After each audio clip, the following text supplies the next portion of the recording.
শুধুমাত্র এই দোয়াটি একবার পড়েন, আল্লাহ তাআলা আপনার 90 বছরের গুনাহ মাফ করে দেবেন ইনশাআল্লাহ।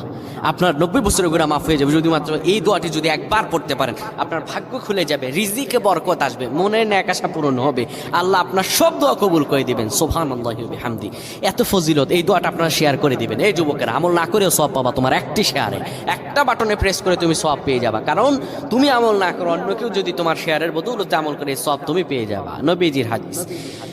আমার ভাইয়েরা, আল্লাহর কাছে দোয়া করা, আল্লাহর কাছে দোয়া চাওয়া, এটি হলো মুমিনদের কাজ। আমার আল্লাহ বান্দাকে বলেন, বান্দারে উদউনি আস্তাজিব লাকুম, আমার কাছে চাও, আমার কাছে চাইলে আমি আল্লাহ তোমাকে দিয়ে দিব।